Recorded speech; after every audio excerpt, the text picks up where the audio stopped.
अस्सलामुअलैकुम रहमतुल्लाहि व बरकातुहू। फैज़ान नईम यूट्यूब चैनल में खुशामदीद करता हूँ। आज की वीडियो में मैं इंशाल्लाह आपको बताऊँगा कि टॉप 10 डिनाइल के जो हमारे डिनाइल रह गए थे, इंशाल्लाह कुछ के जो उनके जो पार्ट्स रह गए थे उनके बारे में बताऊँगा। और इंशाल्लाह नेक्स्ट वीडियो में मैं आपको बताऊँगा कि जो डिनाइल है इन पे कॉल पे हम फॉलो अप किस तरह से करते हैं। जो मेन चीज़ है वो कॉल है। कॉल की स्क्रिप्ट इंशाल्लाह सब लोगों को वीडियोज़ में बताऊँगा। वीडियो अच्छी लगी तो चैनल को सब्सक्राइब ज़रूर कीजिएगा और वीडियो को पूरा देखिएगा, तभी आप ये इंपॉर्टेंट चीज़ें समझ सकते हैं और तभी आपको एआर की जॉब में, अगर आप एआर के लिए जॉब करना चाहते हैं तो ये डिनाइल आपके लिए बहुत ही इम्पॉर्टेंट है। ये आपको आने चाहिए हर हाल में, क्योंकि ये डिनाइल बिलिंग की बैकबोन है बेसिकली डिनाइल। बाकी पेमेंट और चार्जेस भी हैं, लेकिन पेमेंट और चार्जेस इजीली बंदा सीख जाता है, लेकिन ये जो डिनाइल है ये इनके एक्शन आपको फिंगर टिप्स पे आते होंगे, तभी आप यहाँ पे काम कर सकते हैं। सो टाइम ज़ाया किए बगैर चलते हैं वीडियो की जानिब। कुछ डिनाइल रह गए थे, इस वीडियो में कवर कर देते हैं। नेक्स्ट वीडियो में भी इंशाल्लाह पूरा कॉल का तरीक़ाकार बताऊँगा। फिर नेक्स्ट वीडियो में इंशाल्लाह मेरी ये कोशिश होगी कि आपको बिलिंग और देन बिलिंग के बारे में बताऊंगा, जिसमें चार्जेस और पेमेंट, एंड देन इंशाल्लाह आपको ये भी बताऊंगा नेक्स्ट वीडियो में कि कौन सी कंपनीज़ हैं जो आपको वर्क फ्रॉम होम देती हैं और कौन सी कंपनीज़ हैं जो आप वहाँ पे ऑफिशियली जॉब कर सकते हैं और कौन सी कंपनीज़ में आपको सैलरी अच्छी मिल सकती है। पूरी डिटेल में बताऊंगा और उन पे अप्लाई किस तरह से करना है। सारी कंपनी का वन बाय वन इंशाल्लाह आपको मुकम्मल वीडियोस में की डिटेल मिलती जाएगी। वीडियो पूरी देखिएगा, स्किप ना कीजिएगा। सो जो आज का डिनाइल है वो है CO29 that timely limit of for filing has been expired. So इसमें ये कहते हैं कि जो क्लेम का टाइम फाइलिंग लिमिट है वो एक्सपायर हो चुकी है। तो इसमें क्या होता है कि क्लेमों की कुछ फाइलिंग लिमिट होती है कि आपने इतने दिन के अंदर क्लेम सबमिट करना होता है। देन अगर उसके बाद क्लेम दोबारा लेट फाइल होगा तो भेजेंगे तो वो लेट फाइलिंग में आएगा। इसका ये रीज़न क्या होती है बेसिकली कि charges are submitted after defined filing limit by the payer. मुख्तलिफ पेयर की फाइलिंग लिमिट्स मुख्तलिफ होती है। तो ये आप गूगल से भी सर्च कर सकते हैं। अगर आपको मज़ीद डिटेल चाहिए तो इंशाल्लाह इसके लिए एक अलग से वीडियो बनानी पड़ेगी कि फ़ाइलिंग लिमिट के लिए, क्योंकि ये काफ़ी सारे पेयर हैं, इस तरह से एक ही वीडियो में कवर करना मुश्किल हो जाएगा। सो चलते हैं वापस टॉपिक की तरफ। इस पे सजेशन ये होती है कि पहली ये है कि once denial post late filing entry in claim. इसमें यही है कि आप डिनाइल पोस्ट कर सकते हैं लेट फाइलिंग एंट्री क्लेम में डाल के। दूसरा यह है कि an appeal with appeal filing limit accompanying supporting document is prepared and filled to insurance or appeal team and redetermination to consider this claim for payment। Appeal दूसरा हमारे पास ये है कि आप अपील कर सकते हैं, लेकिन अपील हम तब कर सकते हैं कि जब हमें एग्जैक्ट पता हो कि ये क्लेम हमने फाइलिंग लिमिट के अंदर अंदर क्लेम भेजा है और उसने रॉन्गली डिनाइल दिया है। अगर क्योंकि अपील एक बेसिकली ये होता है कि हम उनको चैलेंज कहते हैं कि हमने क्लेम करेक्ट फाइलिंग लिमिट में भेजा हुआ है और उस सिनेरियो में भेजेंगे कि अगर क्लेम रॉन्गली डिनाइल आया हुआ है। उसके बाद क्या है कि if denial early resubmit with proof of submission get to reprocess through reopening this. अगर एररली आया हुआ है तो आप इसको रीओपनिंग भी कर सकते हैं। ये कुछ पोर्टल्स के थ्रू भी होता है और आप कॉल पे भी इसको रीओपनिंग करवा सकते हैं। A claim that has reach the filing limit should be submitted with appropriate late filing indicate the first submission to prevent late filing denial।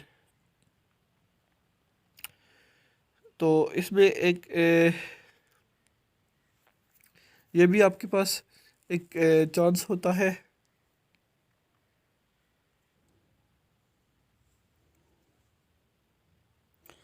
तो इसमें जो लेट फाइलिंग इंडिकेट क्या होती है कि proof of eligibility are known as unavailable, ये भी एक रीज़न होता है। उसके बाद delay in certifying provider, delay in super billing form, ये भी एक रीज़न होती है लेट फाइलिंग की।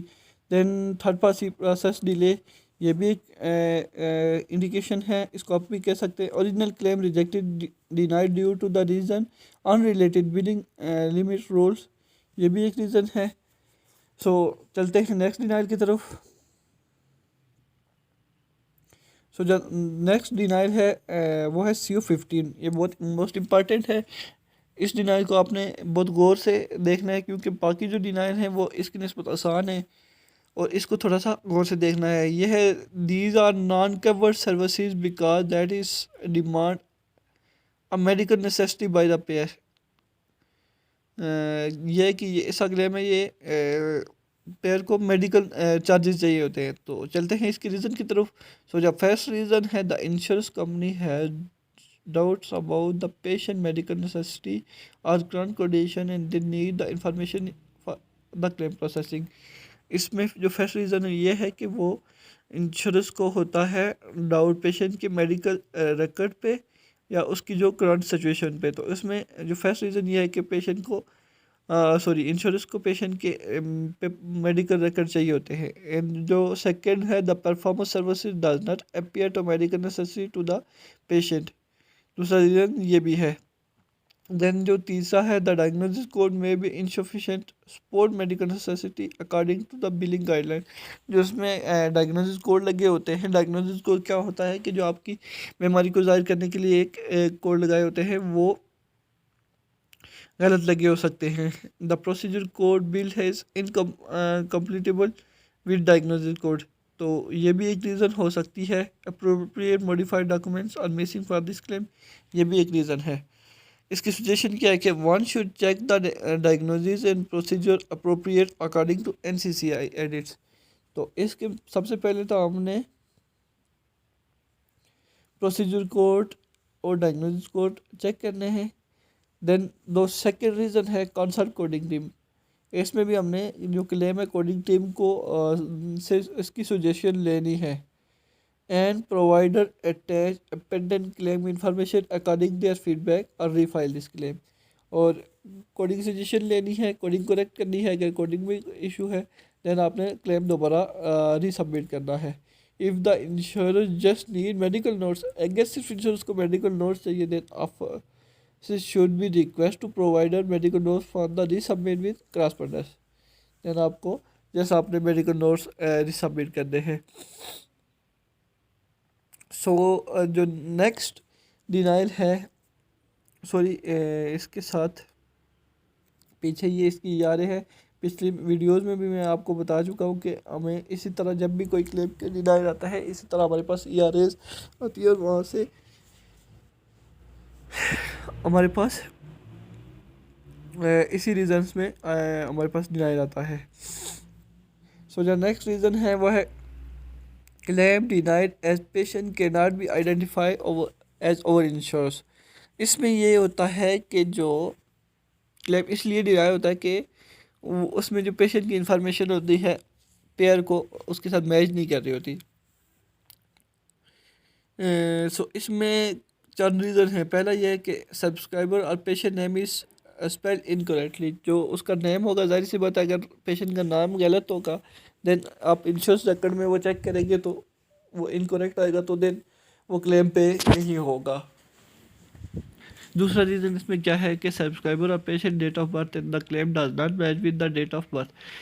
दूसरा ये भी हो सकता है कि उसकी जो डेट ऑफ बर्थ है वो गलत हो सकती है। देन इस भी in the health insurance plan system उनके मुताबिक। तीसरा है subscriber policy number is incomplete और इनवैलिड, ये भी हो सकता है। और इसमें जो चौथा रीज़न है सब्सक्राइबर ग्रुप इज़ बेसिक और इनवैलिड। एंड सजेशन इसकी यही है कि verify if the claim submitted to the correct payer. सबसे पहले आपने क्लेम को वेरिफिकेशन करनी है। Checking patient eligibility to real time और ऑब्टेन थ्रू इंश्योरेंस वेबसाइट, इसमें हम थ्रू वेबसाइट भी चेक कर सकते हैं। अगर आपके पास पोर्टल है तो आप पोर्टल के थ्रू भी एलिजिबिलिटी चेक कर सकते हैं।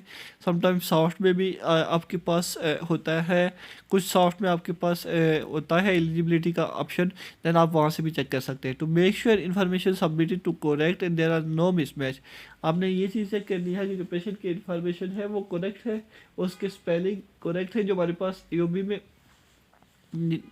या फिर सॉफ्ट में हमारे पास क्लेम आया हुआ है, वो चेक करना है। इन case of any conflict collect the information and resubmit this claim, अगर इन्फॉर्मेशन मिल जाती है देन आप करेक्ट करके रिसबमिट कर सकते हैं। इफ़ ऑल सिम्स करेक्ट, अगर सारी चीज़ें आपको करेक्ट लगती है, one should be generated call for insurance to review this claim, तो देन आप ये कह सकते हैं कि इंश्योरेंस को कॉल करके कि भाई हमने अपने इनसे सारी इन्फॉर्मेशन चेक कर ली है, देन काइंडली आप इंश्योरेंस को कॉल करके तो ये कह सकते हैं कि आप इसको अपने एंड से चेक कर लें या इसको रिप्रोसेस कर लें।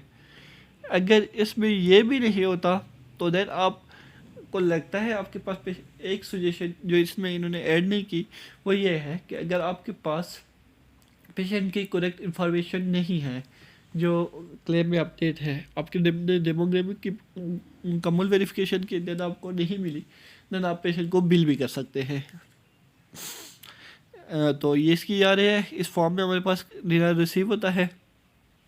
सो द नेक्स्ट डिनाइल है वो है CO252, an attachment documents is required to adjudicate the claim service. So इसका जो रीज़न है वो ये है कि insurance required medical notes of any documents which is necessary to process the claim. दो सेकेंड रीज़न है insurance need primary insurance explanation of benefit from the claim process. पहले जो रीज़न है इसको या तो पेपर वर्क चाहिए होता है, मेडिकल नोट्स में बेसिकली पेशेंट की इंफॉर्मेशन होती है, तो दूसरा रीज़न ये होता है कि इसको पेशेंट की समटाइम ईओबी चाहिए होती है। तो इसकी सजेशन ये है कि one should review the patient account claim see to see if the submission information is correct. दूसरा ये है कि to future clarify which information is required, ये भी हम कॉल करके उनसे पूछ सकते हैं कि आपको कौन सी चीज़ें चाहिए, देन आप हम उसके मुताबिक एक्शन ले सकते हैं। सो कॉल इसमें बहुत इंपॉर्टेंट है, कुछ डाल पे हमें बेस्ट कॉल करनी पड़ती है, कुछ का सोल्यूशन हमें थ्रू पोर्टल मिल जाता है। उसके बाद सो जो नेक्स्ट डिनाइल है वो है CO109, क्लेम के not be covered by this payer, you must send the claim to the correct payer. तो इसमें ये हुआ होता है कि पेशेंट का जो क्लेम है वो करेक्ट पेयर को नहीं गया होता। चलते हैं स्लाइड में, रीज़न देखते हैं। सो जो फर्स्ट रीज़न है patient is enrolled in Medicare advantage plan, इसमें ये रीज़न होती है पहली, जिस वजह से हमें डिनाइल आता है। दूसरा ये होता है कि claim is submitted to the insurance company that patient primary insurance that is not patient insurance. तो वही मैंने आपको ऑलरेडी बता चुका हूँ कि रॉन्ग जो प्राइमरी इंश्योरेंस होती है उसको क्या होता है। इन case of secondary insurance primary EOB is required, अगर इसकी सेकेंडरी इंश्योरेंस होगी तो उसको डेफिनेटली प्राइमरी की ईओबी चाहिए होगी। सजेशन इसमें यही है, review the patient account claim to see if the submitted information is correct, अगर सारा कुछ सही है देन हमने क्या करना है, verify the patient eligibility from the correct payer confirmation. सबसे पहले तो पेशेंट की इन्फॉर्मेशन चेक करनी है, अगर सारी इन्फॉर्मेशन सही है तो देन हमने एलिजिबिलिटी के थ्रू करेक्ट पेयर चेक करना है। तीसरी रीज़न ये कि in case of MCR submit to the Medicare advantage plan as is primary, अगर मेडिकेयर ने MCR मेडिकेयर को कहते हैं ये क्लेम एडवांटेज प्लान को प्राइमरी किया है, then Medicare eligibility provider advantage plan information update and resubmit, then हम ये कर सकते हैं कि मेडिकेयर के पोर्टल से की एलिजिबिलिटी चेक करके तो हम करेक्ट पेयर को भेज सकते हैं। Checking scanning insurance information receive and may be missed, हम इसका पेशेंट का जो पेपर वर्क या स्कैनिंग चेक कर सकते हैं तो वहाँ से भी हमें इंश्योरेंस करेक्ट मिल सकती है। And then concern with provider confirmation for information, पता नहीं हमारे यहाँ तो ऐसा नहीं होता कि हम इंश्योरेंस इन्फॉर्मेशन के लिए प्रोवाइडर के साथ कांटेक्ट करते हैं, खुद ही कुछ करना पड़ता है। मे बी इसने सजेशन लिखी हुई है तो होप्सो कि बाजागू पे होता हो। If the correct insurance confirmation, correct insurance information is not confirmed, अगर correct है, then bill to the patient with rejection type CO16 covered by another payer. ये इसके साथ EOB है. सो चलते हैं नेक्स्ट डिनाइल की तरफ. CO204. ये डिनाइल क्या है? The service equipment drug is not cover under patient current benefit plan. So इसमें रीज़न किस वजह से ये हमारे पास डिनाइल आता है? The patient may not be eligible from the benefit of date of service. तो वही है जो पीछे की वीडियो में मैं आपको बता चुका हूँ कि पेशेंट जो बेनिफिट होते हैं वो डेट ऑफ सर्विस के साथ मैच नहीं कर रहे होते हैं. Then service denied because the patient plan does not support the service. ये भी रीज़न है. Perform the services has lapse, remove the benefit. तीन ही रीज़न इसकी देख लेते हैं. चौथी यह है कि multiple similarization service are submitted to the insurance. 4 reasons हैं. अब हम इसकी सजेशन देख लेते हैं. Review the patient account claim to see if the submission information is correct. हमने सबसे पहले अकाउंट को चेक करना है सारी कि इंफॉर्मेशन करेक्ट गई हुई है. Then check NCCI edits to insure the procedure modified combination billed on the claim is valid. ये भी चेक करना है. देन नेक्स्ट ये करना है कि for inappropriate bill service get information from provider and rectification correction. ये भी एक है इसमें. एंड जो सबसे नेक्स्ट सजेशन है वो है बंडल्ड ऑन सब coordinates for service should be adjusted with the approval doctor. अगर आपका डॉक्टर अप्रूव करता है बंडल्ड हुआ हुआ तो then you can adjust this claim. और the last suggestion है need to bill to patient if the service are not covered under the patient plan. अगर patient plan के पे नहीं होता तो आप इसको bill to patient कर सकते हैं. So next denial जो है payment adjusted absent from pre-certification authorization. तो इसकी जो रीज़न है यही है कि प्री-सर्टिफिकेशन ऑथराइजेशन नाम सबमिट ऑथराइजेशन नंबर जो है पेशेंट को नहीं गया हुआ होता.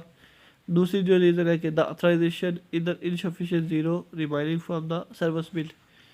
तो ये भी रीज़न है. देयर सजेशन ये है कि please insure the valid authorization is on file and submit. यही चेक करनी है. एंड देन दूसरा रीज़न ये है कि contact provider to confirm PA was obtained. ये दो सजेशन है इसकी. सो जो द नेक्स्ट डिनाइल है वो है payment denial reduce for absence from excited refer. And इसकी रीज़न क्या क्या है? इसमें यही है कि रेफ़र मिसिंग हो सकता है. Refer is not attach with claim form. And तीसरा ये submitted refer is not valid. और इसकी सजेशन यही है कि हमने बस शॉर्ट अल्फाज में इसको बताऊंगा कि one should review the patient account document if the refer was received then resubmit this claim. अगर आपके पास रेफ़र आया है तो आप उसको लगा के क्लेम में तो आप री सबमिट कर सकते हैं. इन केस ऑफ अपसेट अगर आपको नहीं होता तो then we should contact with provider and obtain once are not. तो ये चीज़ हमने प्रोवाइडर से कंफर्म कर दी है. If the refer was not never obtain अगर ऐसा नहीं है then we claim will not be paid by carrier. तो चलते हैं नेक्स्ट डिनाइल की तरफ. ये है non cover services pre extending condition. तो इसका ये डिनाइल क्या है इसको थोड़ा सा देख लेते हैं. A medical coding diagnosis are prior to the effective date of the health plan. ये डिनाइल है. And pre extending condition is required from the provider. ये भी रीज़न है. Missing pre extending condition information from the patient. ये भी reason है. इसमें हम ये सजेशन ये है कि fill the pre extending condition see from insurance.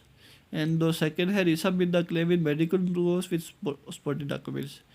ये दो को हम कर सकते हैं. और तीसरा यह कि इफ इंश्योरेंस है deny after review the submitted information. अगर हम फिर भी डिनाइल देती है वन में बिल टू पेशेंट, हम इसको पेशेंट को बिल कर सकते हैं रिजेक्शन टाइप 15 के साथ after the provider consult. Provider के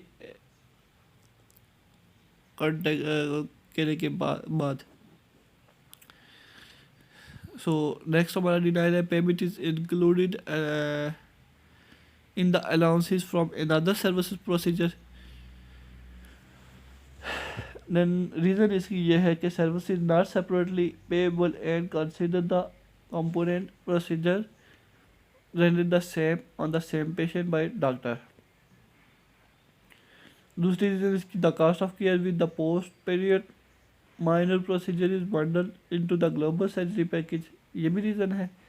अब सजेशन इसमें है कि if the services component from the procedure service perform the same date use injection type 12 inclusive the procedure adjusted reason adjusted bundle code. दूसरा यह है कि contrary about the modify 59 and refile this claim, इसमें modify 59 लगा के भी हम रिफाइल कर सकते हैं क्लेम। इसके लिए 2 सजेशन काफ़ी है। एंड सो जो नेक्स्ट डिनाइल है वो है payment adjusted because new patient qualify were not met. इसमें रीज़न ये है कि new patient code is billed as an establish patient जो तो इसमें सजेशन ये है कि submit this claim with establish patient visit, इस तरह से आप उसको क्लेम को भेज देना है। सो आज का ये हमारा टॉपिक ख़त्म हुआ। नेक्स्ट जो टॉपिक है पेशेंट बिलिंग है, इसको हमने एंड में डिस्कस करना है। नेक्स्ट जो मेरा वीडियो टॉपिक होगा उसमें मैं बताऊंगा कि हमने इंश्योरेंस को कॉल्स कैसे करनी है। और ये जो टॉपिक्स है ये बेसिकली उन लोगों के लिए है जिनको उन्होंने 1-2 मंथ या 3 मंथ बिलिंग में लगाए हुए हैं, वो ये बिलिंग की डिनाइल प्रिपेयर करके साथ में बिलिंग का नॉलेज भी देख के वो भी इंशाल्लाह मैं उसके ऊपर भी वीडियो बनाऊंगा। तो ये सारी चीज़ें देख के तो वो इंशाल्लाह ये है कि वो इस एबल हो सकते हैं कि वो किसी भी कंपनी में जॉब हासिल कर सकते हैं। वीडियो अच्छी लगी तो ज़रूर चैनल को ज़रूर सब्सक्राइब कीजिएगा और वीडियो को शेयर कीजिएगा जो आपके बिलिंग के फ्रेंड हैं। इंशाल्लाह मिलते हैं नेक्स्ट वीडियो में। अल्लाह हाफिज़।